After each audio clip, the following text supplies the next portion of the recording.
अस्सलाम वालेकुम।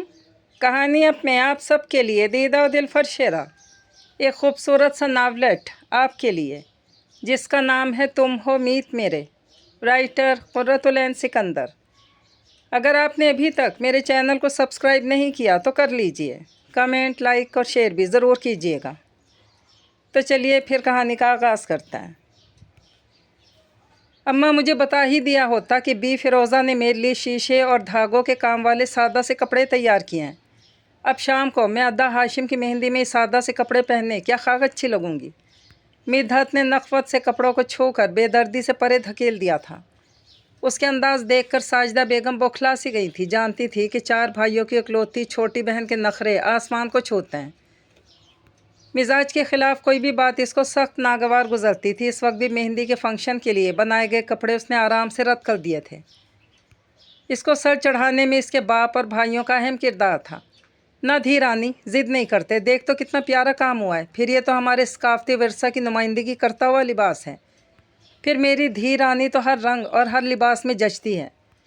आखिरी जुमला साजिदा बेगम ने बेहद लगावट से अदा किया था। जानती थी कि इसे समझाना बेहद मुश्किल काम है। चंद घंटों के बाद ही फंक्शन था। सारे शामी ढोलक की थाप शुरू हो जाती थी। आज तो सारा घर ही मेहमानों से भरा हुआ था। मगर वो मिदहत ही क्या जो मान जाती। ना अम्मा, मैं भी जाकर अद्दा से कहती हूँ, शहर कौन सा दूरी पर है, बाज़ार से नया सूट ले आती हूँ। अनसुनी करते हुए बाहर निकल गई। और फिर इसने अपना कहा पूरा कर दिखाया था। अद्दा कासिम से इसने दो टोक कह दिया था कि शादी के लिए इसे सारे नए मनपसंद लिबास चाहिए, वरना वो शादी में ही शरीक नहीं होगी, कमरा बंद करके बैठ जाएगी। इसकी ज़िद तो सभी जानते थे। चौधरी साहब ने भी आँख की जुम्बिश से कासिम को इशारा किया था कि वो इसे ले जाए। ये मौका खुशी का था और इसमें किसी किस्म की बदमज़गी नहीं चाहते थे। यूँ भी मिदहत में तो उनकी जान थी। जाओ बाबा, ले जाओ, उन्होंने बारोब लहजा में कहा। मगर बाबा, मैं आपके पजारों में जाऊंगी। इसने फैसला कुन अंदाज में हथेली सामने फैला दी थी। चेहरे पर दबा दबा जोश और खुशी के गहरे रंग फैले हुए थे। वो अपनी चहीती बेटी को देखकर मुस्कुरा दी। उसकी गुलाबी हथेली पर चाबी रख दी। वो खिलखिलाकर हंस दी थी। बुलंदो बाला दीवारों पर दीदा ज़ेब सकाफ़ती रंग मुनक्किश ज़दा तहज़ीब लिए ये हवेली उनके पुरखों की निशानी थी। चौधरी हशमत और चौधरी हिकमत दोनों भाई थे। मगर हिकमत का दिल यहाँ हवेली में ना लगता था। वो पढ़ाई लिखाई के शौकीन थे। 10 जमातें पास करके बस ना की, तालीम के हसूल का सफ़र जारी रखा। यही लगन और शौक़ उनके अक़दार और रवायात समेत शहर ले गया। मगर वो शहरी रंग में बहुत जल्द रंग गए थे। वहाँ उन्होंने बहुत सारी डिग्रियाँ ही हासिल नहीं की थीं, बल्कि वहाँ यूनिवर्सिटी में अपनी क्लास फ़ेलो हुमा से भी शादी कर ली। यहाँ बड़े भाई उनको याद करते बुलाते थे। वो आते और फिर लौट जाते। जल्दी चौधरी पर इंकशाफ हो गया कि भाई तो अस खुद ही ब्याह रचा चुका है। इसके बाद उन्होंने भी अपनी बरसों की मांग साजिदा से शादी कर ली थी। फिर ऊपर तले 4 बेटों की पैदाइश के बाद एक मनमोहिनी सी बच्ची की पैदाइश उनकी ज़िंदगी का हर खला पुर कर गई। 4 बेटे उनके लिए उनके बाजू थे, ज़िंदगी थे।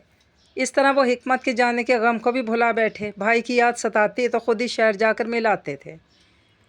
हिकमत एक आध मरतबा ही अपनी फैमिली समेत यहाँ आए थे। उनकी बेगम को यहाँ आकर शदीद घुटन का एहसास होता था। हिकमत मजबूर होकर बीवी बच्चों समेत वापसी की राह ले लेते थे। अगरचे वो शहरी ज़िंदगी में रच बस चुके थे, मगर उनकी शदीद आरज़ू थी कि इनके बच्चे उनके अक़दार और रिवायात, तहज़ीब और तमद्दुन का अपनाएं, उनके पस मंज़र से वाक़फ़ियत रखें। फिर वक्त के साथ साथ आहिस्ता आहिस्ता ये मिलना ख़त्म ही हो गया। बहुत अरसे बाद वो चौधरी हशमत के सबसे बड़े बेटे हाशिम की शादी में शिरकत के गर्ज से आए थे। हुमा ने तो साफ कह दिया था कि वो सिर्फ वलीमे पर शरीक होंगी, इसलिए बाप, बेटा और बेटी पहले ही चले जाएं। इसलिए हिकमत अपने बेटे असफांद और बेटी सारा के साथ आ चुके थे। साजिदा बेगम और चौधरी हशमत उनके आगे बिछे जा रहे थे। फंक्शन शुरू हो चुका था। जब मिदहत की वापसी हुई थी, आते के साथ ही अपने कमरे में बंद हो गई थी और ऐलान कर दिया कि जब तक वो तैयार नहीं हो जाती इसको बुलाने कोई ना आए। वो खुद ही बाहर आ जाएगी। रेडीमेड सुर्ख कामदार कपड़ों में मलबूस, लिपस्टिक लगाती, काजल से आंखें सजाती, आईने में अपना अक्स हर जाविये से देख रही थी। सुर्ख परांदे में इसने अपने बालों को बेहद नफासत से कैद किया था। वो बिल्कुल ही अलग सी दिखाई दे रही थी। इसने अपना दुपट्टा उठाया और गले में डालकर निकल आई। सामने साजिदा बेगम चली आ रही थी। इसे आते देखा तो इसकी खूब बलाएं ली। चल धी रानी, सब बार बार तेरा पूछ रहे हैं, बहुत देर कर दी तूने। अम्मा तूने बताया ही नहीं, मैं लग कैसी रही हूँ। वो जो ही सोचे खड़ी थी कि अब अपनी ढेर सारी तारीफ़ें सुनेगी, यूँ अचानक अम्मा की चुप पर अंदर तक मुरझा सी गई थी। ये भी पूछने की बात है, मेरी धी तो हज़ारों लाखों में एक है। उन्होंने लपक कर इसका माथा चूम लिया था, मुबादा वो फिर मुँह बना के ना बैठ जाए। ज़रा ज़रा सी बात पर खफा हो जाना इसकी आदत थी। दालान बरकी कुमकुमों से जगमग कर रहा था। सारे मेहमान खुशगप्पियों में मसरूफ़ थे। खासी रौनक लगी हुई थी। ख़ानदान भर इकट्ठा था। इसे देखकर उसकी सहेलियों का झुरमट उसके गिर्द इकट्ठा हो गया था। वाह, क्या लश्कारे मार रही है! हाय, कितना सोना लिबास है, कहाँ से लिया? ये सिदरा थी जो इसके लिबास को सताइशी निगाहों से देख रही थी। सूट का कमाल नहीं है, मैं तो हूँ ही खूबसूरत। आज ही लाई हूँ शहर से। मैं कुछ बोल लूँ और मेरी बात टल जाए, यहाँ हवेली में तो मुमकिन नहीं। वो अदाए बेनियाजी से बोली। हाय, ये सोने का सेट कितना वज़नी और ख़ूबसूरत है। दूसरी सखी इसके महंगे जेवर पर फ़िदा हो रही थी। तभी नदीम भाई की आवाज़ पर वो आगे बढ़ी। फिर इसकी निगाह इस अजनबी पर पड़ी जो निगाहों में दिलचस्पी लिए उसकी जानिब भी मुतवज्जा था। सोनी लग रही है। नदीम ने उसके सर पर हाथ रखा और तारीफ़ तो इस अजनबी की निगाहें भी कर रही थीं, जो बिल्कुल शहरी बाबू जैसा था। इसके पीछे खड़ी वो खूबसूरत नाजुक सी लड़की लॉन्ग फ्रॉक में इस माहौल से बिल्कुल अलग थलग दिखाई दे रही थी। सारा जाओ भाई, कज़न से मिलो। असफ़न ने पहली मरतबा लब कुशाई की तो वो चौंक गई थी। तब दूर बाबा के पास बैठे चौधरी हिकमत को देखकर सारी बात समझकर सर हिला गई थी। बरसों पहले बचपन के नक्श अब भी जहन के दरीचे पर तरोताज़ा ही थे। तभी इस अजनबी को देखकर एक अजीब सी उनसियत महसूस हो रही थी। वो उनका अपना ही तो था, उनका अपना खून था। सारा झिझक कर आगे बढ़ी थी और सलाम किया था। इसके खलूस का जवाब उसने भी इसका हाथ थाम कर दिया था। अल्लाह अल्लाह करके मेहंदी की रस्में ख़त्म हुई और खाना खुला और सब इधर मुतवज्जा हो गए। वो सारा का हाथ थामे इसे एक जानिब ले आई थी। खान सामईन के करीने से खाना निकाल कर रख गया था। काली पैंट और मैरून शर्ट में मलबूस सुर्ख सफ़ेद असफ़ान ने इसे अपनी निगाहों में जकड़ लिया था। इससे कहाँ खाया जा सकता था। वो सारा की मेज़बानी करती रह गई। फिर फंक्शन के बाद इसने फ़िरोज़ा से ट्रे में अपने कमरे में खाना मंगवाया था और खूब डट कर खाया था। सुबह से चाय एक कप ही पी थी जब कमरे में अम्मा के साथ सारा और असफ़ान दाखिल हुए थे। उसके हाथ कौरमे में डूबे और मुंह में निवाला था। इसने शदीद खिफ़्फ़त महसूस की थी। अरे, आप दोबारा खाने बैठ गईं? सुना तो था कि देहाती बहुत खाते हैं। असफ़ान की ज़ुबान से निकले लफ्ज़ इसकी रूह पर जैसे नश्तर का काम कर गए थे। लफ्ज़ देहाती तो जैसे इसे बतौर ख़ास सुनाया गया था। उसने हाथ में पकड़ी बोटी प्लेट में पटक दी और नख़वत से खड़ी हुई थी। शहरी होने के बावजूद आप भी इस मिट्टी का हिस्सा हैं, मत भूलें। बुरा सा मुँह बनाकर दो बदो लड़ने को तैयार खड़ी थी। अम्मा इसके तेवर देखकर बौखला सी गई थी। अरे धी, वो तो मजाक कर रहा था। मैं तो ये कहने आई थी कि सारा तेरे साथ ही सोएगी रात को, बल्कि जितने दिन यहाँ हैं यहीं रहेगी। अम्मा ने इसे आंखें दिखाई थी। वो लाख नखरीली चहीती सही, मगर वो लोग भी पराए ना थे। बरसों बाद उनके मिजाजी खुदा के चेहरे पर गहरी आसूदगी और ख़ुशी के रंग छाए थे। तो वो इन बच्चों की मरहून मिन्नत ही थे। हर रिश्ते का मकाम अलग हुआ करता है और हर रिश्ते का जायका भी अलग होता है। हर रिश्ता उसकी असल के साथ ही रूह को सरशार करता है। औलाद की मोहब्बत अपनी जगह, मगर खून के रिश्तों की अहमियत भी अपनी जगह हुआ करती है। वो पाँव पटकती कमरे से निकली थी। साजिदा बेगम को सख्त नदामत महसूस हो रही थी। वो लोग भी क्या सोचते होंगे। बेटा, बुरा न मानना, दिल की बुरी नहीं है, बस गुस्सा कर जाती है। अभी लाती हूँ इसे, तुम आराम से सो जाओ इधर। फ़िरोज़ा बी ने लपक कर खाने की ट्रे उठाई और बाहर ले गई थी। असफ़न ने सफरी बैग जिसमें सारा की मलबूसात और दीगर सामान था एक जानिब रख दिया था और सारा ठंडी सांस भरकर बेड पर बैठ गई थी।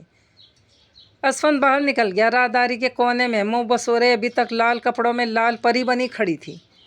इसकी पोश्त इसकी जानिब थी। इसने परांदे में मोतिये की कलियां पिरो रखी थी, जिनकी महक से असफ़न ने करीब से गुजरते अपनी सांस को मुअत्तर किया था। वो किसी तौर भी नज़रअंदाज किए जाने के काबिल न थी। असफ़न को देखकर दम बखुद रह गई थी, मगर असफ़न एक लफ्ज़ कहे बगैर आगे चला गया था। वो इसके जाते ही वापसी के लिए मुड़ी थी। कमरे में भरपूर बशाशत लिए वो वापस आई थी। सारा इस लड़की के हर रंग को तहय्युर ज़दा होकर देख रही थी और कदरे मुतमईन सी भी हो गई थी। गोया इसकी खफगी असफ़न से थी। इसकी ज़ात से इसे कोई पुरखाश ना थी। वो इसे रात भर अपने गोठ के किस्से, अपनी सखियों के नाम बताती रही। बातों ही बातों में न जाने कब वो दोनों नींद की वादी में गुम हो चुकी थी। बारात में सब अहले खाना के अलावा ख़ानदान भर के लोग शरीक थे। वो गुलाबी लिबास में बेहद शगुफ्ता लग रही थी। آج اس نے اپنے لمبے سیاہ بالوں کو پشت پر کھلا ہی چھوڑ دیا تھا۔ آج تو اس کی چھب ہی نرالی تھی۔ سارا سے اس کی گہری دوستی ہو چکی تھی۔ سارا یہاں آ کر بہت خوشی محسوس کر رہی تھی، بلکہ اس کے دل میں ملال بھی تھا کہ اس کی مام نے ان کو اتنے خوبصورت رشتوں سے ایک عرصے تک دور کیوں رکھا تھا۔ اسے ہمیشہ سے ایک بہن کی کمی کھلتی تھی، اور مدحت نے اس کمی کو جیسے اپنے جل ترنگ کہکہوں اور خوش رنگ باتوں سے پورا کر دیا تھا۔ دودھ پلائی کی رسم ہو رہی تھی۔ یہ خاندان کے بچوں میں پہلی شادی تھی۔ سبھی بہت پرجوش تھے۔ اس وقت ہاشم اپنی دلہن ندرت کے پہلو میں بیٹھا ہوا تھا۔ ہاشم کے بائیں طرف یہ اسفند قبضہ جمائے بیٹھا تھا۔ جب سے آیا تھا اس کو VIP پروٹوکول دیا جا رہا تھا، جبکہ ندرت کی دائیں طرف پہلے سے اکلوتی بہن قبضہ جمائے بیٹھی اور مدحت کے ساتھ ہی سارا تھی۔ کل سے اب تک وہ دونوں یکجان دو قالب کی بہترین نمائندگی کرتی ہوئی دکھائی دے رہی تھیں۔ ہاشم اور ندرت کی جوڑی کمال لگ رہی تھی۔ ہر زبان پر تعریفی جملہ اور ہر آنکھ میں ستائشی انداز تھا۔ ندرت کی چھوٹی بہن ہمنا نے دودھ پلائی کی رسم ادا کی تھی۔ اس کے ہمراہ کافی ساری لڑکیاں بھی تھیں جو اس کی سہیلیاں تھیں، اور اس وقت اس کا ساتھ نبھانے کی غرض سے گھیرا تنگ کیے کھڑی تھیں۔ چلے دولہا بھائی نکالیں پیسے، جیب ڈھیلی کریں۔ کسی چلبلی لڑکی نے لقمہ دیا تھا۔ اسفند خاموش سے بیٹھا تھا، جبکہ ہاشم زیر لب مسکرا دیا تھا۔ پہلا تجربہ، پہلی خوشی اور پہلا احساس بے حد یادگار ہوتا ہے۔ ارے واہ، آج کوئی جمعرات تھوڑی ہے، جمعرات کے دن آنا منگتی کہیں کی۔ مدحت کا لب و لہجہ اچانک بے حد ہتک آمیز سا ہو گیا تھا۔ ایک تو خاندانی رکھ رکھاؤ، وقار اور دولت کی ریل پیل کیا کم تھی کہ رہی صحیح کسر اس کے ناز نخرے اٹھا کر پوری کر دی گئی تھی۔ وہ خود سر اور ضدی ہو چکی تھی۔ ندرت کا پس منظر اس کی نسبت کم تھا۔ ندرت کے والدین خوشحال ضرور تھے، مگر معاشی اعتبار سے چودھریوں کے ہم پلہ ہرگز نہ تھے۔ مگر یہاں رشتے بناتے وقت ہاشم کے والدین نے اپنی چودراہٹ کو پسے پشت ڈال کر محض حق کے محبت نبھایا تھا۔ اپنی اولاد کی محبت کا حق اس کی چاہت کو اپنا کر بخوبی نبھایا تھا۔ وہ لڑکی مدحت کی بات کا سخت برا مان کر ایک دم چپ ہو گئی تھی۔ دوسری جگہ اس کی دوسری لڑکی بول رہی تھی، ارے جمعرات نہیں تھی تو ہاں ہاشم بھائی بھی دلہن کو لینے نہ آتے، جمعرات کو ہی آتے تو اچھا تھا۔ دو بدو جواب مل گیا تھا جو مدحت کو تیر کی طرح لگا تھا۔ ہاشم ادا نے تو احسان کیا ہے، مدحت نے بے نیازی سے کہا تھا، مگر اس کا کہا گیا جملہ اس قدر ہتک آمیز تھا کہ ندرت کے چہرے پر ایک سایہ سا کر گزر گیا تھا۔ یہ درست رویہ نہیں ہے، وہ بھی اس موقع پر۔ اسفند بولے بنا رہ نہ سکا۔ مدحت کھول کر رہ گئی تھی۔ آج تک اس کی بات کو کسی نے یوں رد نہ کیا تھا۔ کیوں؟ اس میں کیا غلط کہا میں نے؟ وہ وہیں اسٹیج پر لڑنے کو تیار ہو گئی تھی۔ احترام کو ملحوظ خاطر رکھ کر شائستہ گفتگو کریں، یوں گنوار پن نہ دکھائیں۔ نہ جانے اسفند کو بھی کیا ہوا کہ کہے گئے لفظ گنوار پن نے اسے اشتعال دلا دیا تھا۔ پہلو بدل کر بولی تھی، آپ ہوتے کون ہیں مجھے گنوار کہنے والے؟ آپ بھی اسی مٹی کا حصہ ہیں۔ خون وہی دوڑ رہا ہے آپ کی رگوں میں جو ہم میں گردش کر رہا ہے۔ وہ بات کو گھما کر نہ جانے کہاں سے کہاں لے گئی تھی۔ مدحت کو یہی گمان گزرا تھا کہ اسے اپنے شہری ہونے کا زعم ہے اور اب جتا رہا ہے۔ بات خون کی نہیں بلکہ تربیت کی ہے، بات کرنے کے انداز کی ہے، کب کہاں کس وقت کیسے بات کرنی ہے۔ وہ لڑکی والے ضرور ہیں، مگر عزت نفس سب کی مجروح ہوتی ہے اس طرح کی گفتگو سے۔ سنبھل کر اب وضاحتی لہجہ اپنا گیا تھا۔ اپنی نصیحتیں اپنے پاس سنبھال کر رکھیں اور دفان ہو جائیں یہاں سے۔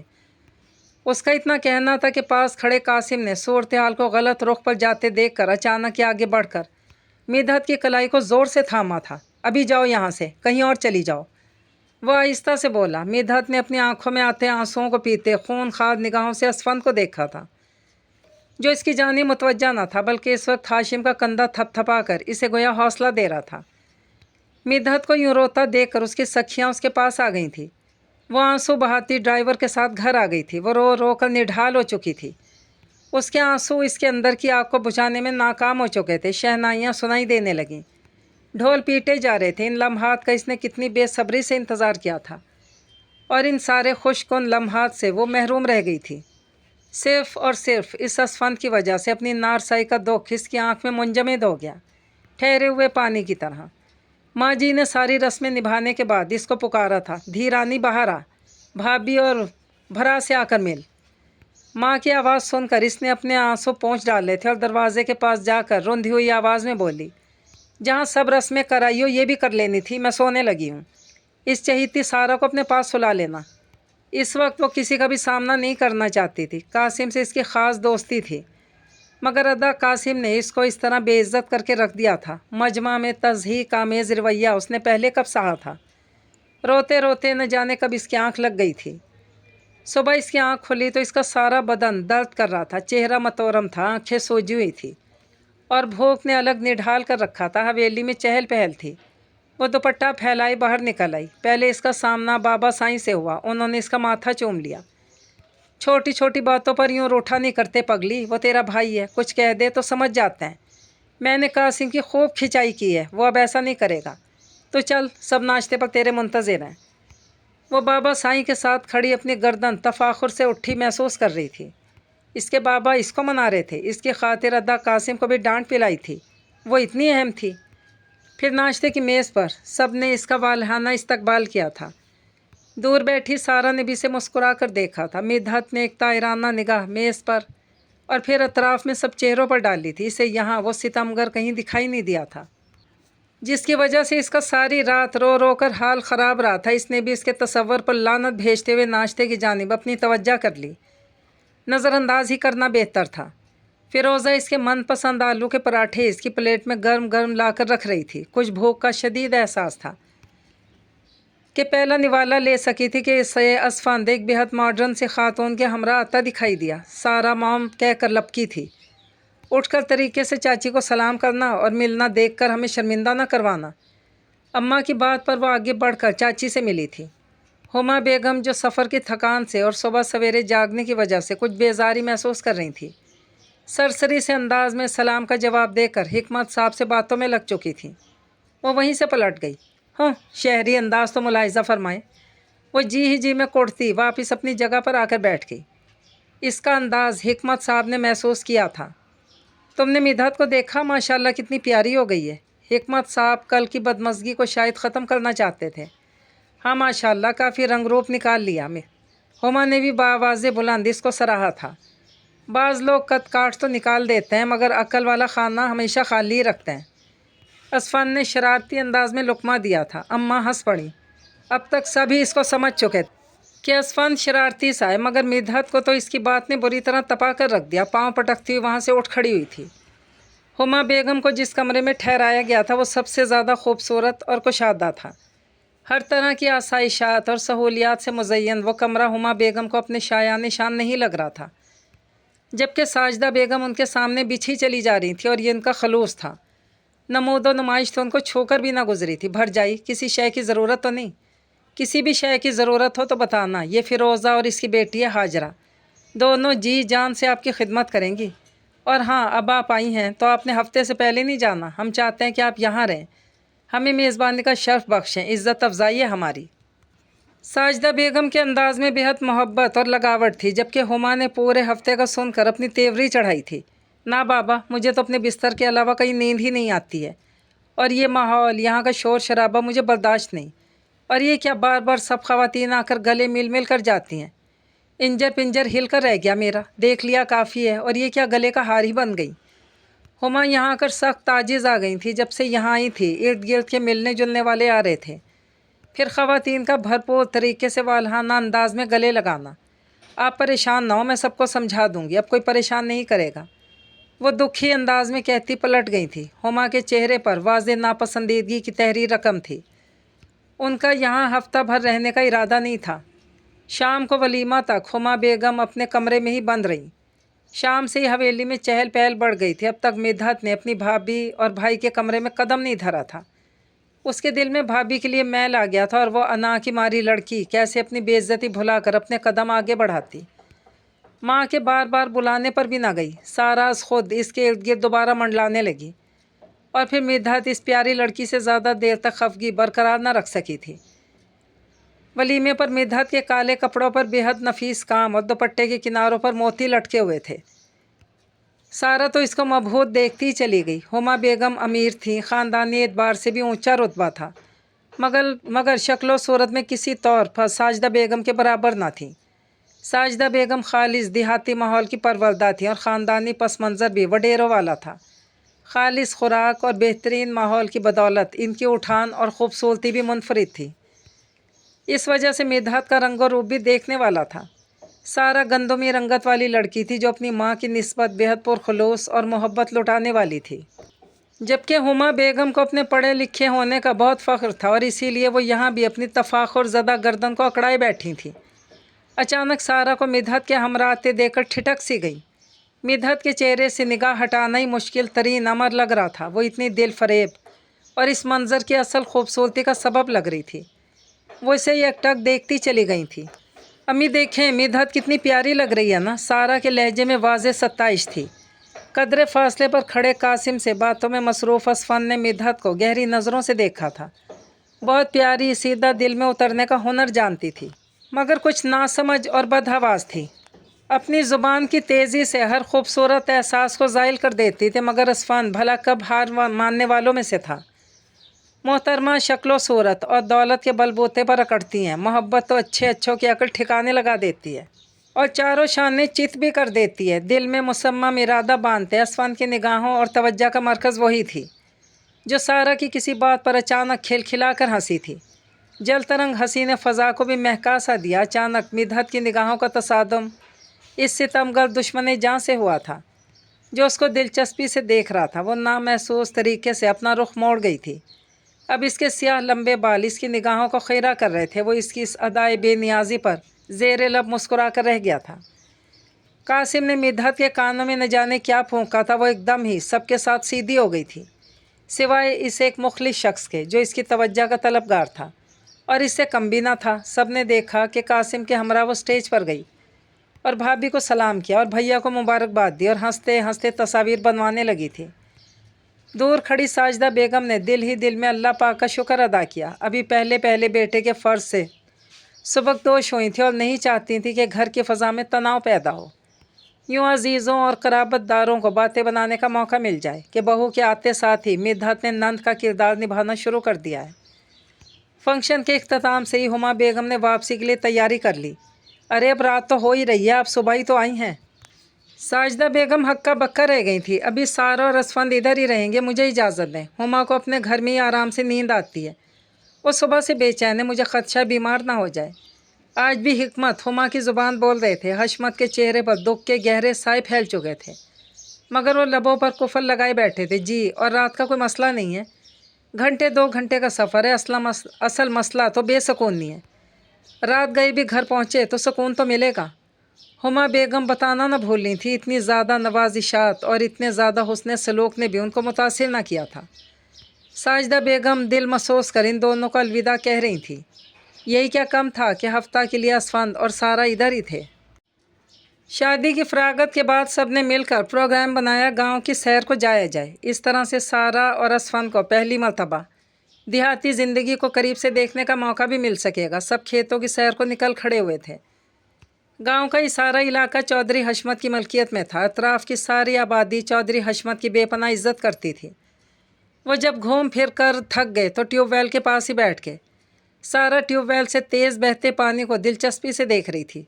پھر نذیرہ نے ان کو کھانے کی دعوت دے ڈالی۔ کھیتوں کا سارا نظام دیکھ بھال نذیرہ اور اس کے شوہر بخشو کے حوالے تھا۔ سرسوں کا ساگ اور مکئی کی روٹی، ساتھ لسی سے بھرا گلاس اور مکھن میں تر بتر گرما گرم روٹی نے اس قدر لطف دیا کہ اسفند ضرورت سے زیادہ کھانا کھا گیا تھا۔ یوں بھی جب سے وہ لوگ آئے تھے تب سے گوشت کھا کھا کر عاجز آ چکے تھے، جبکہ سارا اور اسفند کی نسبت وہ کچھ بھی نہیں کھا رہی تھی، ہنوز چپ چاپ بیٹھی اطراف میں کھیتوں کا جائزہ لے رہی تھی۔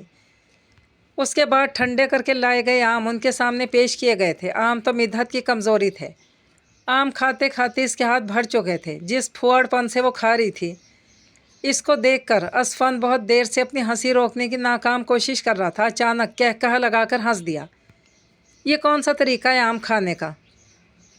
بندہ صحیح طریقے سے مینر سے کھائے۔ وہ اسے جتائے بغیر رہ نہ سکا۔ وہ ایک دم جیسے گہری سوچ سے بیدار ہوئی تھی۔ اس نے آم وہیں سامنے بھری ٹوکری میں ڈال دیا تھا اور غصے سے بولی تھی، مینرز وغیرہ آپ اپنے پاس ہی رکھیں تو بہتر ہے، ہم بھی جاہل نہیں ہیں۔ الحمدللہ اس سال میں نے بھی گریجویشن مکمل کر لینا ہے اور اس سے اگلے ماہ ہاسٹل میں شفٹ ہو کر یونیورسٹی جاؤں گی۔ اپنے اصل کو نہیں بھولوں گی۔ آپ اور آپ کی موم دونوں ہی مجھے ترس آتا ہے آپ دونوں پر، جنہیں اپنا آپ سب سے زیادہ مہذب دکھائی دیتا ہے۔ وہ خونخوار انداز میں بولتی چلی گئی تھی۔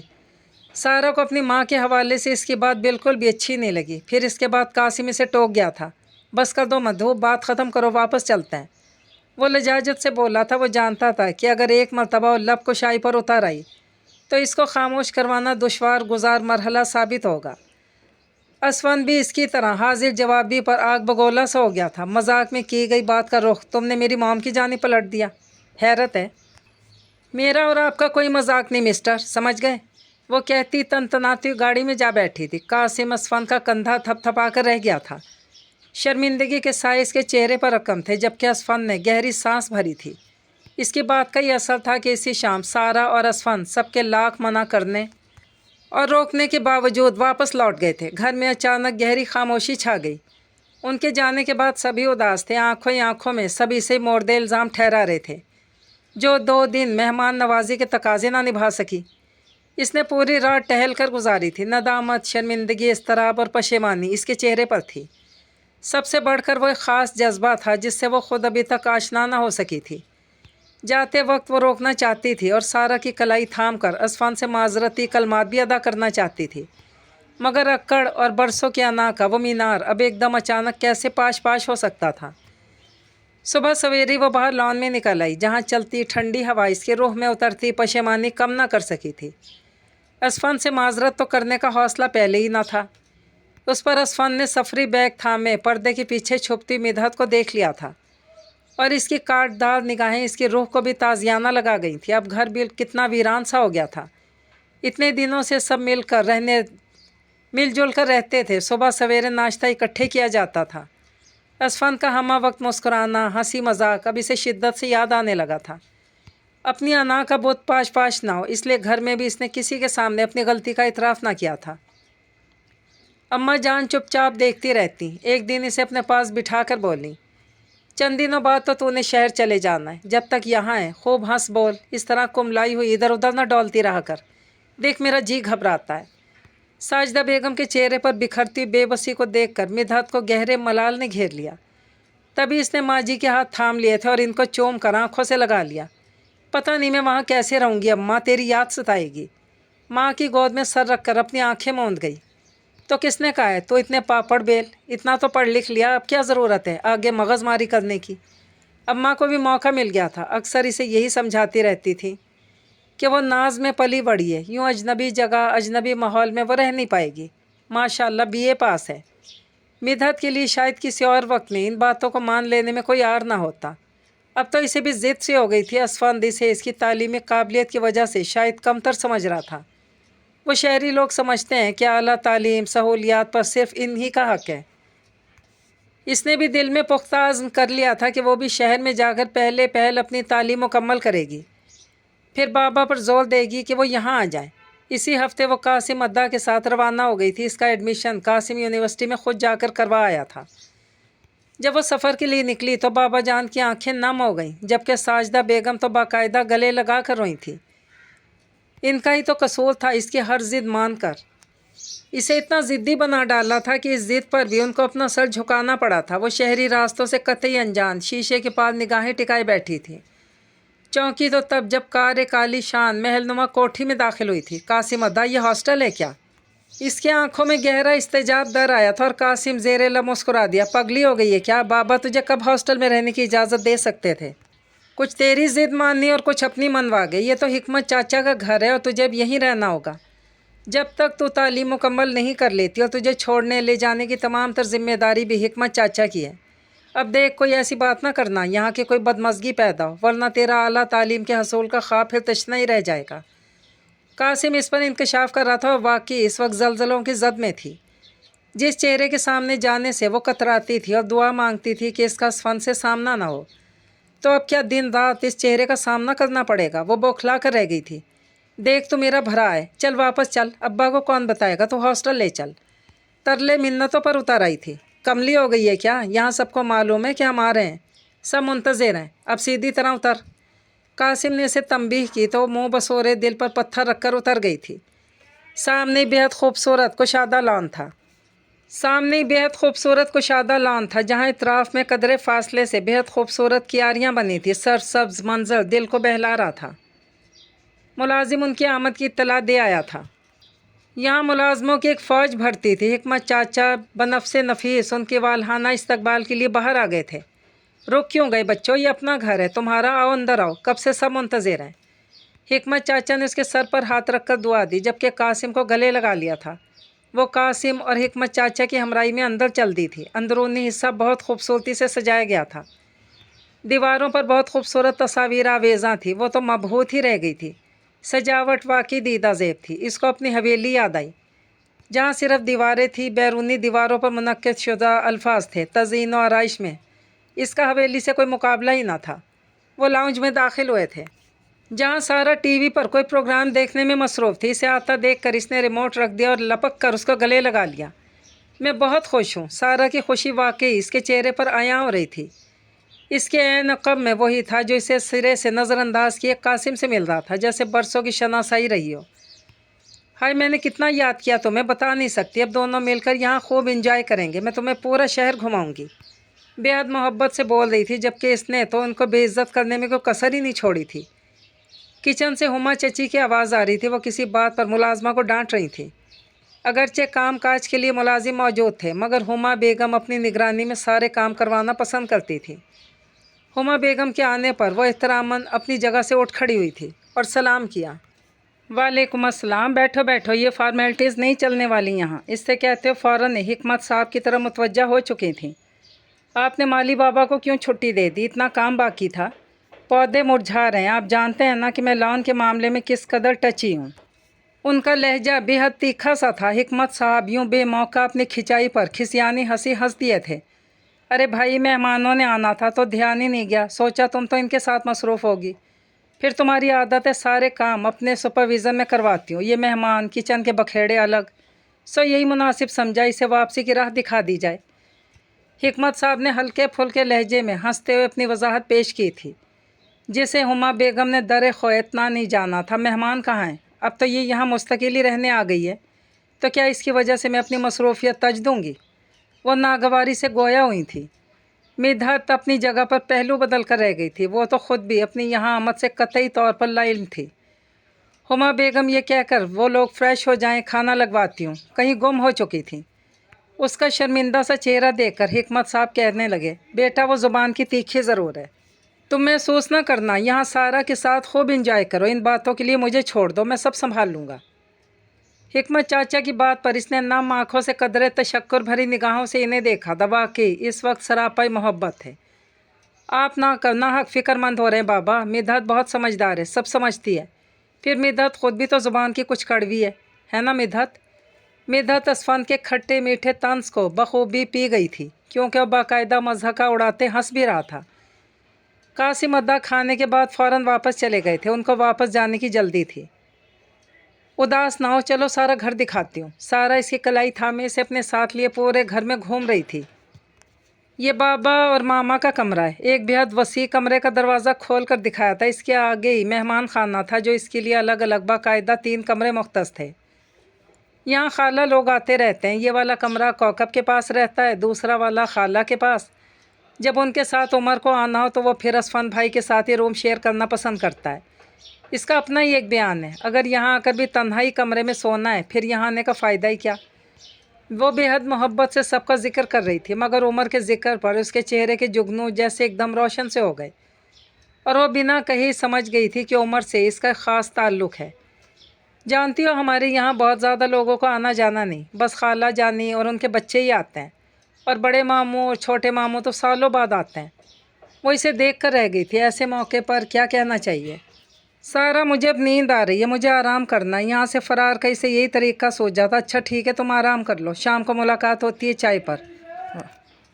सारा इसको अपने कमरे में ले आई। सारा, बुरा मत मानना, अगर हो सके तो मैं अलग कमरे में रहना ही पसंद करूँगी। दरअसल वक्त बे वक्त जागने की बीमारी है मुझे, तुम डिस्टर्ब होगी। दिल की बात बिलाखिर लबों पर आ ही गई थी। कोई मसला नहीं है यार, चलो फिर तुम्हें तुम्हारे कमरे में छोड़ आती हूँ। सारा इसे एक बेहद शानदार से कमरे में छोड़ आई थी। सफरी सामान भी यहाँ फ़ौरन ही मुलाजिम रख गया। इसे थकावट सी महसूस हो रही थी, इसलिए फ़ौरन लेट गई। इसकी आँख शोर गुल से खुली थी। ये शोर यकीनन नीचे लाउंज से ही आ रहा था। बर्तनों की खनक और इसके साथ बातों की चहकार और कहकहों की जलतरंग। नीचे यकीनन गहमा गहमी का आलम था। फौरी तौर पर तो समझ में नहीं आया कि वो कहाँ है। फिर याद आने के बाद एकदम उठ बैठी थी, तभी दरवाजे पर दस्तक हुई थी। आ जाओ। इसने दुपट्टा फैलाकर अपने बिखरे बालों को पौनी से बांधा था। सामने मुलाजमा मुअद्दब अंदाज में अंदर दाखिल हुई थी। बेगम साहिबा बुला रही हैं, आ जाएं चाय के लिए। इसने कहा तो इस बात में सर हिला गई। लम्हा भर के लिए तो इसका जी चाहा कि साफ कह दे कि चाय यहीं ले आओ, मगर ये इसकी अपनी हवेली न थी। सो खामोशी से मुँह हाथ धोकर बाहर निकल आई थी। ऊपर से नीचे का मंजर साफ दिखाई दे रहा था। इसे आता देखकर सब इसकी जानिब मुतवज्जा हो गए थे। हुमा आंटी के पास इस वक्त एक उम्र रसीदा खातून बैठी थी, जो यकीनन उनकी बड़ी बहन थी। इसने आगे बढ़कर सलाम किया था। उन्होंने जांचती निगाहों से मिदहत का भरपूर जायज़ा लिया था। सफ़ेद और मैरून काटन के शलवार कमीज़ में सादा से चेहरे के साथ वो इस वक्त इंतहाई दिलकश लग रही थी। वो इसे देखती रह गई थी। साथ बैठी कौकब ने भी नाकदाना निगाहों से इसको देखा था और अपने अंदर उमड़ते इस तरह आपको दबाते इसने बेचैनी से पहलू बदला था। असफन भी वहीं मौजूद समोसों से लुत्फ़अंदोज़ हो रहा था, जबकि सारा पकौड़े खा रही थी। इसके अलावा मुलाजिम ने सैंडविचेज़ और कबाब भी तैयार किए थे। उमर और असफन चाय के साथ साथ हालात हाज़रा पर भी तबसरा कर रहे थे। सारा ने इसे भी चाय का कप थमाकर साथ बैठने के लिए जगह दी थी। वो एक जानिब सोफ़ा पर टिक गई थी। इतना अरसा अपने घर वालों से दूर रहना, मैं तो बिल्कुल नहीं रह सकती, आप कैसे रह लोगी? कौकब ने बात का आगाज़ ही इसकी यहाँ मौजूदगी से किया था। वो इसके चेहरे पर तनफ़ुर देख रही थी। हाँ तो यहाँ कौन गैर है, सब अपने ही तो हैं। सारा ने इसकी चुप को देखकर फ़ौरन जवाब दिया था। वो तो ठीक है, मगर इतने सालों में ना तो इसे देखा न यहाँ कोई आया। मेरा जहाँ तक ख्याल है ये इस घर में भी पहली मर्तबा आई है। मैंने तो इसे इतने सालों से देखा तक नहीं। बहरहाल अच्छा ही है, पेंडू से मॉडर्न हो जाएगी। आखिरी जुमला खासा इस्तेहज़ाइया अंदाज में अदा किया गया था। कौकब के दिल में इसे देखकर जलन सी पैदा हो रही थी। इसके हुस्न के सामने कौकब की मॉडर्निज़म पर खाक पड़ती दिखाई दे रही थी। इतने दिनों तक वो असफांद और सारा को मिस करती रही थी, और वो लोग जहाँ थे वहाँ की वाहिद दिलचस्पी का मरकज़ इस वक्त उसकी निगाहों के सामने आ चुका था। कम अज़ कम कौकब असफांद के मामले में कुछ हसास सी थी। इसे लगता था कि असफान पर सिर्फ़ और सिर्फ इसका ही हक़ है। बचपन से आना जाना, मेल जोल, दोस्ती थी। अब ऐन जवानी में जब इसको उम्मीद बन चुकी थी कि इसका और असफान का नाम आपस में जोड़ दिया जाएगा, तो दरमियान में यह बला कूद पड़ी थी। वह वाकई गज़ब की हसीन थी, जिसकी खूबसूरती देखकर आंखें खीरा हो रही थीं। असफान गाहे बगाहे कनखियों से इसे देख रहा था, जो इस माहौल का हिस्सा होकर भी इस माहौल का हिस्सा नहीं लग रही थी। संजीदा चेहरा और चमकती जहानत से पुर निगाहें न रूठेपन से बैठी थी। यूनिवर्सिटी खुलने में तो अभी चंद दिन हैं। ऐसा करो असफान, मिदहत को शहर घुमा फिरा लाओ। हिकमत चचा ने असफान से कहा तो फ़ौरन मान गया था। हाँ बिल्कुल, फिर इस बहाने हम भी घूम फिर लेंगे, उमर ने लुकमा दिया था। इसके बाद प्रोग्राम बनने लगा कि कल कहाँ और किस वक्त निकलना है। वो बेदिली से वहाँ बैठी रही। कौकब इसे बार बार जांचती निगाहों से देखती थी। बिलाखिर दिल का सवाल इसके लबों से निकला था, मंगनी हो गई तुम्हारी? कौकब ने आप से तुम तक का फासला 1 घंटा में तय कर लिया था। यूँ भी वो और सारा इससे चंद माह छोटी तो थी। इन मोहतरमा की जितनी अकड़ है ना, इसको देखकर सूली चढ़ने के लिए भला कौन तैयार होगा? पास बैठे असफान ने लुकमा दिया था। कौकब के चेहरे पर असफान के जवाब से जैसे बशाशत से लौट आई थी। अगर असफान ही इसमें इंटरेस्टेड नहीं है तो इसे क्या मसला हो सकता था? कौकब ज़ोर से हंस दी। वो बेहद खफगी से अचानक उठ खड़ी हुई थी। मुझे नींद आ रही है, मैं सोने जा रही हूँ। इसने ये इत्तला सिर्फ सारा को पहुँचाई थी। दोबारा सारा मुतअज्जब थी। कौकब ने मज़ीद गुलफशानी की थी। देहातों में सुना है कि लोग यूँ भी जल्दी सो जाते हैं, करना भी क्या होता है, इधर उधर की बातें चुगलियाँ। अब मज़ीद चुप रहना मिदहत के बस की बात नहीं रही थी। सारा, अपने कज़न को कह दो कि सारे देहाती शहर आ गए हैं। कुछ तो यहीं के हो चुके हैं, और जो बाकी हैं वो अपनी रवायात और इक़दार की पासदारी में लगे हैं। सारा दोनों के दरमियान में सैंडविच बन गई थी, जबकि असफान इसका इशारा बखूबी समझ चुका था। इसलिए इसने ज़ोरदार कहकहा लगाया था, बैठ जाओ मिदहत, खाना खाए बिना सोना हमारे घर की रिवायत में शामिल नहीं। रही बात कौकब की, तो इसने एक अमूमी बात की है, वरना असल में तो तुम हमारा ही खून हो। दुरुस्त कहा ना मैंने कौकब? असफान का लहजा इस कदर संजीदा और आँखों में ऐसा दबा दबा सा गुस्सा था कि कौकब इसे देख कर रह गई थी। इनकार करने की इसमें जुर्रत ना रही थी। असफान के गुस्से की असल वजह समझने से भी आ रही थी, लेकिन अगर वो मिदहत की निगाहों में नमी देख लेती तो इसे असफान की नाराज़गी की असल वजह मालूम हो जाती। پھر کھانا بہت خاموشی سے کھایا گیا تھا۔ دوسرے دن شام کو سب سیوی ہو گئے تھے۔ سمندر کی اٹھتی لہریں کتنی پرکشش تھیں۔ وہ دونوں ہاتھ تھامے کنارے کنارے چل رہی تھیں۔ کوکب کا مرکز نگاہ اسفند تھا۔ یہاں شہر میں یوں باتیں کرنا اور ساتھ میں گھومنے کو شاید معیوب نہیں سمجھا جاتا تھا۔ تبھی اس کا ہاتھ اسفند کے کاندھے پر بھی ٹک سا جاتا تھا۔ یہ منظر مدحت کی نگاہوں سے قطعی اوجھل نہ رہے تھے۔ آنے والے دن بہت مصروف گزرے تھے۔ اس کی یونیورسٹی کلاسز کا آغاز، زندگی ایک دم ہی بہت مصروف سی ہو گئی تھی۔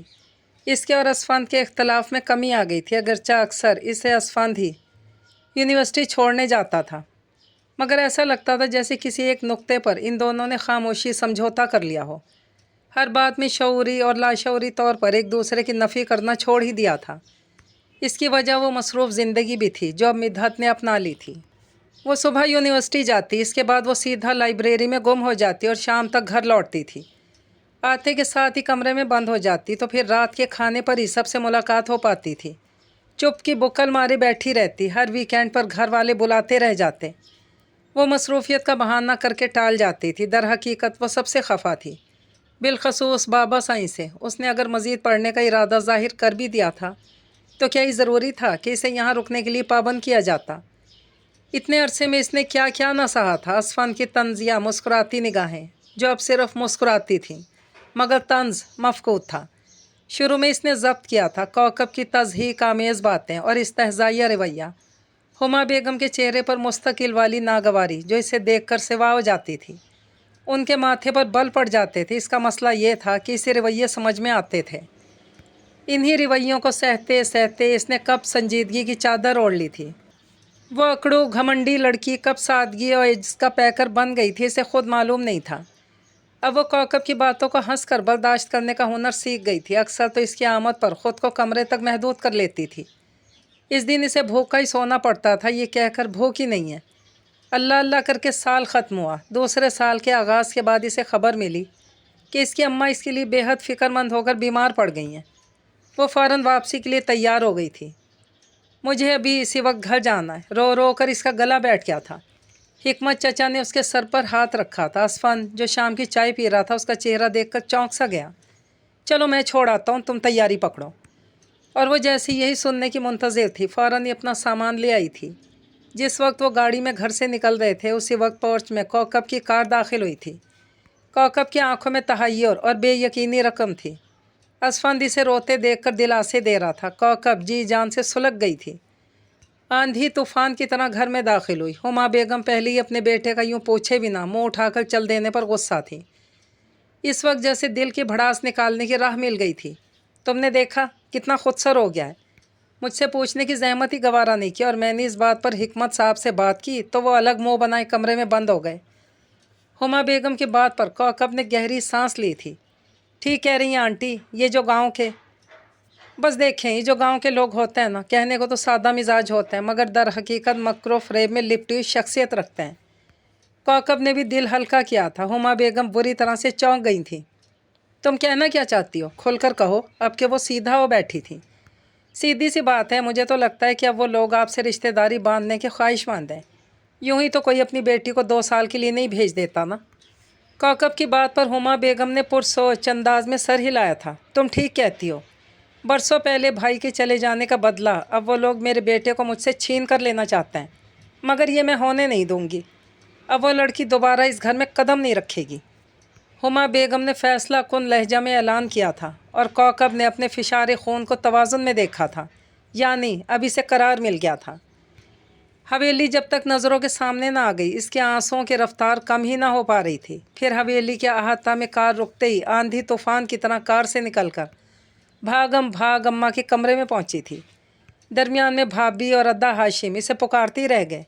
اسے تو بس ماں سے ملنے کی جلدی تھی۔ اماں کے کمرے میں قدم رکھتے ہی اسے غیر محسوس خاموشی کا احساس ہوا تھا۔ یہ کیا، اماں تو یہاں کہیں بھی نہ تھیں۔ اسفند کمرے میں داخل ہوا تھا۔ اس کے چہرے پر بکھری مسکراہٹ دیکھ کر مدحت کو کہیں نہ کہیں گہری گڑبڑ کا احساس ہوا تھا۔ تم پلیز ریلیکس ہو جاؤ، آنٹی بالکل ٹھیک ہے۔ اور کچن سے جو اشتہا انگیز خوشبو پورے گھر میں پھیلی ہوئی ہے وہ سب آنٹی کی کرامات ہیں۔ وہ تمہاری آمد کا سن کر اتنی خوش ہیں کہ بس۔ اپنی رو میں بولتا چلا گیا۔ مدحت جیسے سکتہ سے ہوش کی دنیا میں لوٹ آئی تھی۔ آنسو تھم چکے تھے۔ अचानक ही आगे बढ़कर इसने ऊंचे लंबे कद्दावर असफान के सीने पर मुक्कों की बारिश बरसा दी। इसका बस नहीं चल रहा था कि असफान का मुंह नोच ले, मगर कद में वाज़ेह फ़र्क था। दूसरा, वो इतनी सफाई से अपना बचाव कर रहा था जब इसके मुक्कों में कमी वाक़ई होने के बजाय मज़ीद शिद्दत आ गई तो असफान ने इसके दोनों हाथ थाम लिए। क्या मिलता है मुझे परेशान करके? बस करो मिद्दत, बंद करो ये बचपना। असफान की आवाज़ में गुस्सा दबा दबा सा था। वो इसके मजबूत हाथों में मचल गई। ख़ुद को छुड़ाने की हर कोशिश नाकाम हो चुकी थी। मिद्दत, तुम एक मगरूर लड़की हो। अगर तुमने इस गरूर को सर का ताज बनाए रखा तो एक एक करके सारे रिश्तों को खो दोगी। मैंने कासिम से कहा था कि तुम्हें आंटी की बीमारी की इत्तला दे। वो रोती हैं दिन रात तुम्हारे लिए। तुमने इनको कितना रुलाया, जबकि इनका कोई कसूर भी नहीं था। तुम्हें हमारे घर रहने का गुस्सा है ना? तो ठीक है, यहाँ से वापसी पर मैं ख़ुद तुम्हें हॉस्टल छोड़ कर आऊँगा। ये मेरा वादा रहा। मेरी और मेरे अहले खाना की शक्लें पसंद नहीं तो ये भी सर आँखों पर रहा। हम अब तुम्हें दिखाई नहीं देंगे। एक पूरा साल तुम्हारी माँ तुम्हारी राह तकती रही। अब आ ही गई हो तो उनको मज़ीद दुख ना दो, जिन्होंने तुम्हारी आला तालीम के ख्वाब को पूरा करने के लिए अपनी ममता को पसे पोश डाल दिया। असफान ने यह कहकर एक झटके से उसके बाजू छोड़ दिए थे। वो गिरते गिरते बची थी और ये कहकर वो रुका नहीं था, कमरे से निकल गया। वाकई वो ख़ुद को या घर वालों को इतने अरसे सज़ा देती रही। 2 मरतबा हाशिम इसे लेने आए। इसने सलाम करने के बाद ख़ुद को कमरे में कैद कर लिया और इसके बाद कासिम आया था, मगर इसने कासिम को साफ कहला भेजा कि अब वो तालीम मुकम्मल करके ही लौटेगी, इससे पहले घर नहीं जाएगी। और अब जबकि इसके फ़ाइनल पेपर्स में चंद माह का वक्फ़ा था और इसके बाद इसकी तालीम मुकम्मल हो जाती, तब भी इसकी इस ज़िद में कोई कमी नहीं आई थी। फ़ोन पर माँ की आवाज़ सुनकर वो भी पिघलने लगती थी, मगर न जाने क्यों इसने तय कर लिया था कि अब एक ही बार घर लौटेगी। इसे इस बात का गुस्सा था। इससे बिना पूछे 2 साल के लिए यहाँ भिजवा दिया। इसका बदला इसने खूब लिया था, मगर खुद अंदर से टूट गई थी। वो दोनों हाथों में मुंह छुपाकर रो दी जब अम्मा ने कमरे में आकर इसे कलेजे से लगाया था। ना धी रानी, रोते नहीं। तू नहीं आना चाहती यहाँ तो माता, जा वापस चली जा। तूने असफान को भी खफा कर दिया। इसने तो कहा था ताई अम्मा आज का खाना तो हम सब मिलकर खाएंगे। रात को मिद्दत यहाँ मौजूद होगी और इसने अपना वादा पूरा कर दिखाया। वो माँ के गले लग गई थी। सारे शिकवे आंसुओं में बहा डाले थे। मिद्दत ने नया शोशा छोड़ा था। इसका कहना था कि अब वो सिर्फ पेपर्स देने ही शहर जाएगी, वो भी सीधा हवेली से, और देकर लौट आएगी। सारा नसाब इसे अजबर हो चुका था और अब वो दोबारा शहर जाने की ज़रूरत नहीं रही इसे। इन 2 माह में खूब दिल लगाकर अपनी तैयारी मुकम्मल करेगी। असफन जानता था कि ये गुरेज़ क्यों है। रात के खाने पर बहुत एहतमाम किया गया था। बिरयानी, कौरमा, शीर खुरमा, बेसन के लड्डू और मिद्दत के पसंदीदा शामी कबाब भी थे। मिद्दत अब तक अम्मा के कंधे से लगी बैठी थी, जैसे ज़रा भी अलग हुई तो जुदा हो जाएगी।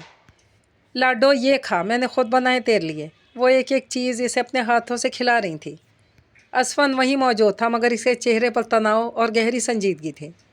ऐसा लगता था जैसे वो मारे बांधे मजबूरन यहाँ बैठा हो, वरना कब का वापस जा चुका होता। इसे वाकई रिश्तों का तकद्दुस और मान रखना आता था। सुबह तड़के किसी अनजाने खौफ और ख़दशा के पेश नज़र वो जागी थी। वो इसे मना लेना चाहती थी। दिल में कहीं इसकी खफगी से गहरा मलाल सा उतरता महसूस होता था। वो बाहर निकली। 400 इसको तलाशती। वो लॉन के सामने का हिस्सा भी देख आई। राहदारी अबूर करती इसके कमरे तक हो आई। दस्तक ही दे डाली, मगर हिम्मत ना हुई। वो यूं ही वहीं कॉरिडोर में टहलती रही। हाशिम अद्दा ने इसे पुकारा था। मिद्दत, इतनी सुबह जाग गई, कैसी हो अब? ये इसके अपने थे, इसके प्यारे, जो इससे ज़रा सा भी खफा न थे। वो मुस्कुरा दी। पुरजोश और खुश दिल मुस्कान ने इसके लबों को छुआ था। जी अद्दा, मैं ठीक हूँ।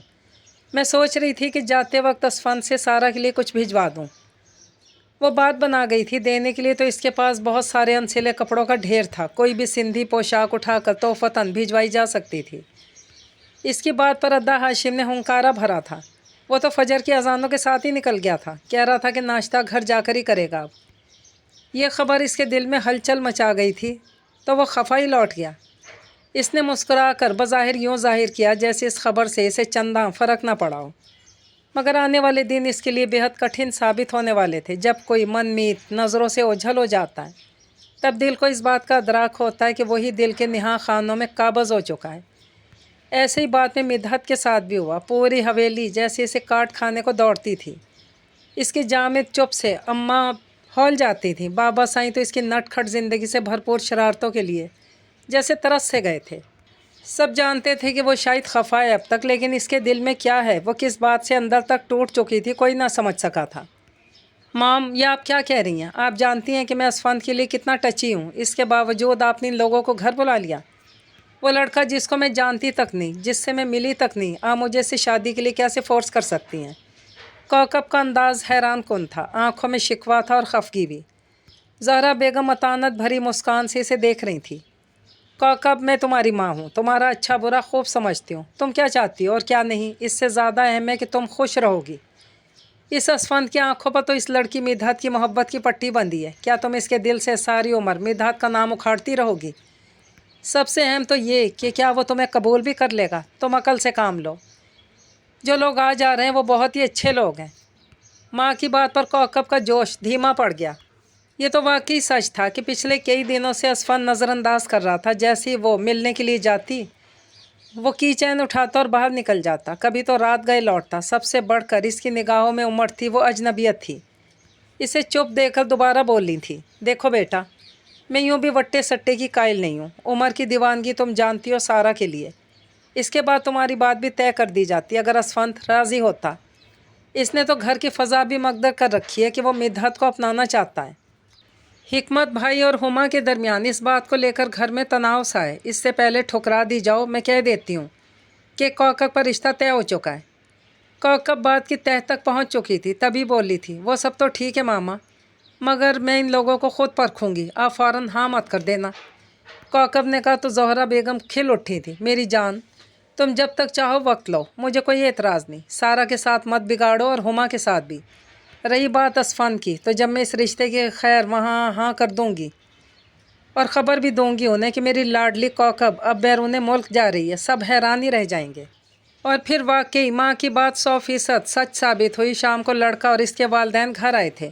लड़का इकलौता था, खूबरू, आला तालीम याफ्ता था। वालिदैन भी ख़ानदानी और रख रखाव वाले थे। कौकब को वो अच्छे लगे थे। Mom, thank you so much. Asjad तो बहुत हैंडसम और बहुत ही प्यारा है, देखा मैं ना कहती थी, मेरी बेटी को अच्छे रिश्तों की कोई कमी नहीं है। बस तुम अब सब कुछ मुझ पर छोड़ दो। इस असजद की निगाहों में तो तुम्हारे लिए वाज़े पसंदीदगी थी। इसके वालिदैन भी खुश ही लौटे हैं। कल तक ज़रूर मस्बत जवाब आ जाएगा, फिर तुम्हारी और उमर की शादी में एक साथ ही कर दूँगी। माँ की बात पर वो शर्मा गई थी। इसे असफान की परवाह ना थी, जो इसे मुसलसल नज़रअंदाज किए हुए था। इसे वो मॉडर्न लड़की जो दर हकीकत पेंडू है वही सूट करती है। दिल में कहीं ना कहीं गुस्सा तो अब भी था। वो इसे जितना भुलाने की कोशिश में थी, वो इसे इतना ही याद आता। हर सू इसकी महक थी, वो तो इसके दिलो दिमाग पर काबिज़ था। वो बंद आंखों से भी इसका चेहरा देख लेती थी, मगर अना थी, इसे पलट कर पुकारना नहीं चाहती थी। इसे लगता था कि अगर वो पलटी तो शायद पत्थर की हो जाएगी। उदासी भरे दिनों में इसे खबर मिली थी कि कौकब और उमर की शादी है। वही सुनकर दम बखुद सी रह गई। इसे एकदम चक्कर सा आया था। अगर पास ही दीवार को थाम ना लेती तो शायद गिर जाती। ओह, तो ये थी तुम्हारी चाहत, जो आंखों की तर्जुमान है। शायद मैं गलत थी। तुम्हारी चाहत का तुमने कब एतराफ़ किया था? ये तो मेरे एहसासात थे जो मैंने तुम पर भी लागू कर डाले। ओह, वो टूट कर बिखर रही थी। उमर और सारा के लिए दिल खुश था, मगर जब असफान के साथ कौकब का नाम भी सोचती तो दिल पारा पारा हो जाता। इसने तो शादी के दावतनामे को खोल कर भी ना देखा था। सब शादी की तैयारियों में लग गए थे। 4 दिन बाद का ही तो फंक्शन था और इधर से मुसलसल फ़ोन आ रहे थे कि वो लोग माइयों मेहंदी पर यहाँ मौजूद हों। वो तो जैसे चुपका रोज़ा रखे अपने कमरे में मुक़ीद सारे जहान से बेनियाजी हो चुकी थी। मिधत बेटा, ये देख, मैं तेरे लिए कितने प्यारे कपड़े ख़ुद शहर से लाई हूँ। साजिदा बेगम ने इसके सामने रंग बरंगे बेहद खूबसूरत कामदार कपड़े फैला दिए थे। वो सारे बेहद नफीस, दिल मोह लेने वाले थे, मगर वो यकटक इन्हें देख कर रह गई। जब दिल ही मुरझा जाए तो रंगों से भी अजब लाताल्लुकी महसूस होती है। अम्मा, मैं शादी में नहीं जा रही हूँ, सब चले जाएं, मेरा जी नहीं चाहता, फिर मेरी पढ़ाई भी तो है। इसने साफ इनकार कर दिया था और सब जानते थे कि वो ज़िद की कितनी पक्की है। बारी बारी सब ही ने इसे राज़ी करने की कोशिश की थी। वो टस से मस ना हुई थी। तब बाबा साईं ने ही रोक दिया था, अब कोई इसे मजबूर ना करे, मेरी बच्ची पहले ही मुरझा गई है, न जाने वहाँ कैसा सलूक हुआ इसके साथ। वो खाइफ है, वो वहाँ जाना नहीं चाहती है। पहले भी अपनी बात मनवा कर हम पछता रहे हैं। अब कोई इसे शादी में जाने का दोबारा ना कहे, सब जाएं। वो नहीं जाती तो कोई बात नहीं। उनकी बात अटल थी, मगर इसको अकेला कैसे छोड़ा जा सकता है? वो परेशान थी साजिदा बेगम। अरे नेक बख्त, कुछ होश कर, बहू बेगम का पूरा वक्त चल रहा है। ایسے میں وہ یہاں ہی رہے تو اچھا ہے، ہم بھی ولیمہ کے بعد ہی آ جائیں گے۔ اب مزید بات کرنے کی کوئی ضرورت نہ رہی تھی۔ ہاشم کا بھی یہی کہنا تھا کہ وہ صرف بارات میں ہی شریک ہوگا، اس کے بعد رات کو واپس گھر لوٹ آئے گا، مہندی ولیمہ میں نہ جائے گا۔ یوں اب کسی نے بھی دوبارہ مدحت کو نہ چھیڑا تھا۔ وہ جب بھی آنکھیں بند کرتی اسے کوکب اور اسفند ایک دوسرے کے ساتھ ہنستے مسکراتے دکھائی دیتے تھے۔ مہندی کی صبح سب لوگ چلے گئے اور وہ بھابھی بھیا گھر رہ گئے تھے۔ ساجدہ بیگم اس کی خبر گیری اور دیکھ ریکھ کا کہہ کر گئی تھی، اس لیے بھابھی بیگم اس کے پاس آ جاتی تھی۔ دوپہر کو بھی سامنے بٹھا کر اسے پالک گوشت کھلایا اور رات بریانی بنوا کر کھلائی۔ وہ نہ ہی کرتی رہ گئی تھی۔ رات آ گئی جو ختم ہونے کا نام نہ لے رہی تھی۔ صبح سویرے کہیں اس کی آنکھ لگی، دن ڈھلے تک سوتی رہی، کھٹکے سے اس کی آنکھ کھلی تھی۔ وہ منہ ہاتھ دھو کر باہر نکل آئی تھی۔ منڈیروں پر دھوپ چڑھ چکی تھی، سارے ملازم اپنے اپنے کاموں میں لگے تھے۔ فیروزہ بی نے اس سے کچھ کھانے کا پوچھا تھا، اس نے فقط چائے پینے کا کہا۔ وہ جھٹ پٹ اس کے لیے چائے لائی تھی، ساتھ میں اس کے منع کرنے کے باوجود بسکٹ لائی تھی کہ خالی پیٹ چائے نہ پیے۔ اس نے بسکٹ کی طرف دیکھا تک نہیں تھا، چائے پینے لگی، جب اچانک اس کے عین سامنے صوفے پر اسفند آ کر بیٹھ گیا تھا۔ اس کے ہاتھ سے کپ چھوٹ کر فرش پر ریزہ ریزہ ہو گیا۔ آپ یہاں؟ حیرت زدہ رہ گئی تھی۔ مجھے تو آنا ہی تھا، کیسے نہ آتا؟ بھاری لہجہ میں سے بھرپور نگاہوں سے دیکھ کر بولا تھا۔ کیوں؟ ایسا کیا ضروری کام تھا جو یہاں عین اپنی شادی کے دن آ گئے آپ؟ وہ نہ چاہتے ہوئے بھی شکوہ بھرے لہجے میں جتا ہی گئی تھی۔ اس کی بات پر لمحہ بھر کو وہ بری طرح سے چونکا تھا اور پھر بات کی تہہ تک پہنچ کر ہنس دیا۔ اس کے بلند کہکہے پر منہ کھولے حیرت سے اسے دیکھ کر رہ گئی اور دل کوڑ رہا تھا۔ کتنا خوش ہے اپنی شادی پر۔ مجھے بھی اس کے سامنے خود کو کمزور ظاہر نہیں کرنا چاہیے، میری طرف سے بھاڑ میں جائے۔ زیر لب بڑبڑا کر رہ گئی تھی۔ کچھ کہا مجھ سے؟ وہ اس کی آنکھوں میں آنکھیں ڈالے اس سے مخاطب تھا۔ جی نہیں، میں پوچھ رہی تھی کہ کوکب کیسی ہے؟ وہ تو بہت خوش ہوگی نا؟ بظاہر لبوں پر مسکراہٹ لیے اس سے کوکب کا حال دریافت کرنے لگی تھی۔ کوکب تو بہت ہی زیادہ خوش ہے۔ اسے جیسا دولہا چاہیے تھا ویسا ہی ملا، خوب رو وجیح شخصیت کا مالک اور امیر کبیر شخص۔ وہ روانی میں بولتا چلا گیا، جبکہ مدحت کے چہرے پر ناگواری در آئی۔ اسے کہتے ہیں اپنے منہ میاں مٹھو بننا، وہ اسے جتلاتے ہوئے بولی تھی۔ ارے یہ سب تو میں کوکب کے میاں کے لیے کہہ رہا ہوں، ان ساری تعریفوں سے میرا کیا واسطہ؟ وہ اب کے اس کے پاس والے صوفے پر ٹک کر سرگوشی کے انداز میں بولا تھا۔ تو کیا کوکب کی شادی آپ سے؟ ہاں مجھ سے نہیں ہو رہی ہے، اور تم نے سوچا بھی کیسے کہ میں کوکب سے شادی کر لوں گا؟ وہ صرف میری کزن ہے، اس سے زیادہ کچھ نہیں۔ مجھے تو کوئی اور ہی لڑکی پسند ہے، اکڑو سی، نخریلی سی، بد دماغ سی اور سڑیل سی۔ وہ اس کے سامنے بیٹھا اس کو برے برے القابات سے نواز رہا تھا، مگر اسے لگ رہا تھا کہ وہ اس کے کانوں میں امرت گھول رہا ہے۔ خبردار جو مجھے سڑیل کہا تو، برا سا منہ بنا کر بولی تھی۔ تو میں نے کب کہا کہ وہ سڑیل تم ہو؟ یعنی چور کی داڑھی میں تنکا۔ وہ ہنس دیا تھا۔